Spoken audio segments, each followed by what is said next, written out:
back here at Fusion Cigar Bar. Now, I know the scenery looking different, but they also have a rooftop here. Now, I'm not gonna lie, I knew they had a rooftop here. I just never came up here for some reason. I've been coming here for like months now, and I just never came to the rooftop because the way Fusion is, it's connected to a hotel, so you just can't just walk in and go to the rooftop. You gotta get the people in the inside, and Fusion either take you in there so they and buzz you in, or you can't get up there. So it's not like, hey, you walk into Fusion, then you just get on the elevator and go up. It's not like that. So I always looked at it as a pain. And last time I was here, I said, you know what, let me go check this rooftop out. And I came up here and I was like, man, this is fire. And then the view, guys, let me show you this view real quick. Look at that view behind me. I don't even know what direction I'm in, so I can't tell you what direction is what, but the view is crazy. So, and I think I'm up 12 floors, so I got a nice little view. And now today the weather is great, so it's kind of windy. So, and it feels good. And like on this side, I'm gonna show you real quick. On this side is the cigar part of it right here. That's for the cigars. I hope you saw that. I couldn't see when I was turning. And on this side is where they have the hotel. So the people who stay in the hotel get to, go in the pool over here, if you can see that over there. So it's really nice. So the people who stay in the hotel, they also have access to this cigar bar. And to be honest with you, I didn't even know this was a hotel. I thought it was an apartment building. And then I kept seeing people like going in and out like this random traffic. I'm like, man, it's a lot of people going in and out here. I know, we live in a tower too, and I'm like, I ain't never seen this much traffic. Then I saw there was a hotel. It's called Brickell Hotel. I think that's a Aparte Hotel or something like that. So next time you're in Santo Domingo, stop by Fusion, come to their rooftop, man, check out the rooftop bar. It's fire. I should have came up here. It would have been nice watching the game up here. So let's get into the topic of the video. Do I feel safe here in Dominican Republic? I get comments and questions from people who ask me this more often than not. I even get asked this by, some family and friends. Is it safe? Do I feel safe? Because of things that they hear or things that they just may even believe. And I would say this as my short answer. Yes, I feel very safe living here in Dominican Republic. I've been living here since 2021. 3 years. There has been almost 2,000 mass shootings in the United States. And they classify mass shootings as 4 people or more. They're trying to bring it down to 2 people or more. And I know why they want to do that, but we're not gonna get into that. But they classify it as 4 people or more. There has been 144 school shootings since I've been living here in Dominican Republic. And they classify that as 1 or more person getting injured or killed.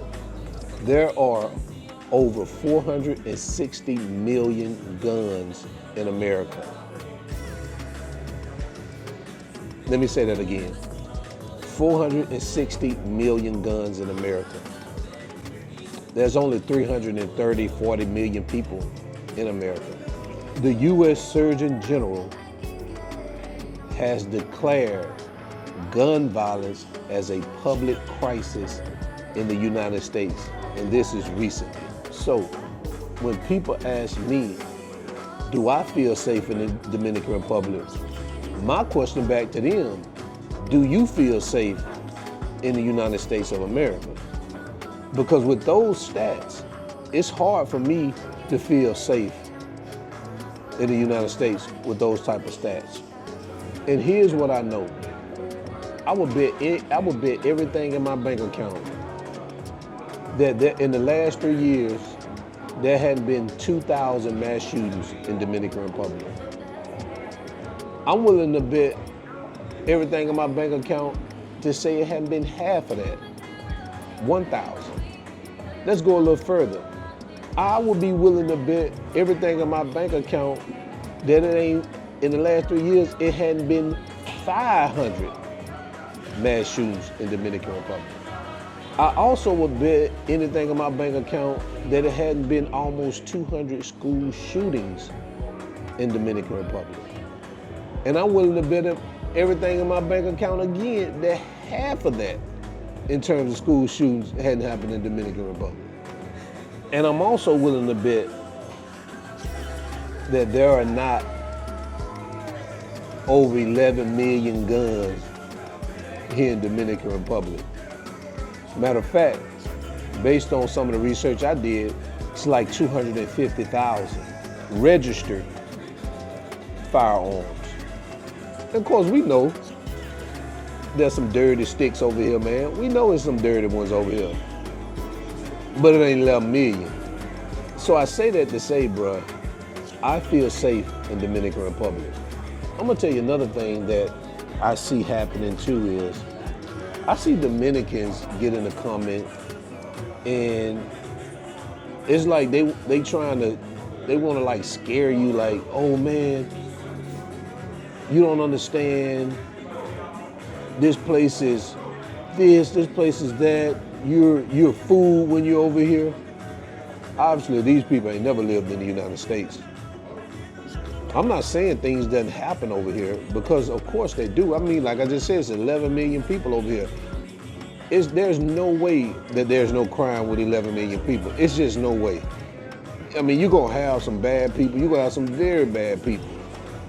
But when we say as Americans that it's safer here, obviously you don't understand. You know what I'm saying? You don't understand the level of danger that you could be faced with in the U.S., man. I mean, what I see here is, yeah, there is some crime. And a lot of the crime that I see, a lot of crime that I hear about, it's always more like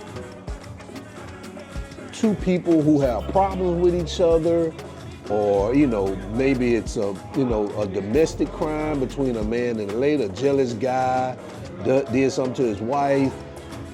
But you rarely hear about any like random crime. And to me, that's one of the things that I look at, like, I don't see any random violence. Now, don't get me wrong, it's a lot of petty theft. I mean, you have, robberies and things of that nature, pickpocketing, whatever you want to call it, a lot of petty theft. But you don't turn on the news and somebody was in a McDonald's, and because somebody didn't put they forgot their ketchup on their fries, and they go back to the drive-through drive-through window and shoot them. Or you see an old lady going to church and a guy runs up on her and pushes her down the steps and knocks her unconscious. You just don't see anything like that. You know what I'm saying? It's not a lot of random violence. So when Americans say that it's safe here, nobody's trying to discredit Dominican Republic, and not saying nobody over here ain't tough, because you got some, we know people tough everywhere around the world. But for us, we feel at ease because we don't have to worry about some of the things that we have to worry about in the States, and that's all, man. And to be honest with you, that's what I like about the country. I don't want the country to adapt those heartless ways. And to me, Dominicans in general are not heartless people. Like, America has gotten to where nobody is off limits. Back when I was growing up, women, children, and old people were off limits. You didn't touch them. Nowadays, 7-year-old kids are getting killed. Old ladies are getting killed. Women are getting killed. And that's what I like about the culture. They don't have this deep-seated animosity against one another.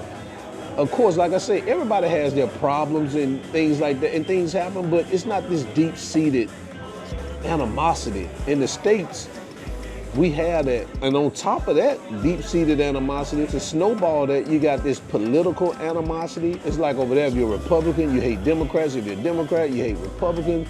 And it's like, it's not like that here. Nobody's losing friends and family over political parties like we are over there. So when people ask me, do I feel safe?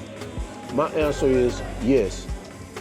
There's no way I leave a country that I consider unsafe just to move to another country that's also unsafe just so I can save a little money. I mean, that doesn't make any sense. I moved here for a variety of things, and safety was one of them. So for those who are on the fence and concerned about is it safe here, I'm just giving you my perspective. You know, you may have somebody else that has a totally different perspective, and I can tell you this, your lifestyle also can determine whether you feel safe or not. I don't put myself in situations where I feel like I'm gonna be unsafe. I remember somebody came in town, they was like, hey, we're gonna go out to this club, man. You wanna go out there? What time y'all going? They said by 11 or 12. I said, 11 or 12? I said, nah, I'm good, man. I ain't going out 11 or 12, because if I go out 11 or 12, I know I'm gonna be out at 3 o'clock in the morning. And I don't wanna be out at 3 o'clock in the morning. You know, I don't have no business out at 3 o'clock in the morning. I have business being at home with my wife and my daughter. I don't have no business out in the street at 3 o'clock in the morning. This is how I look at it. When you're in a foreign country, you need to take all the precautions you can to ensure your safety.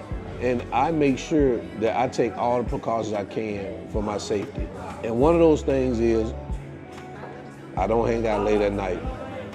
Me personally, I'd rather be safe than sorry. So, and I know y'all say, oh man, you boring, you lame, you a nerd. Hey, I guess I am boring, lame, and nerd. But as long as I stay safe, I'll be all that. But I tell people all the time, if you come here and you're living a regular life, chances are everything's gonna be cool.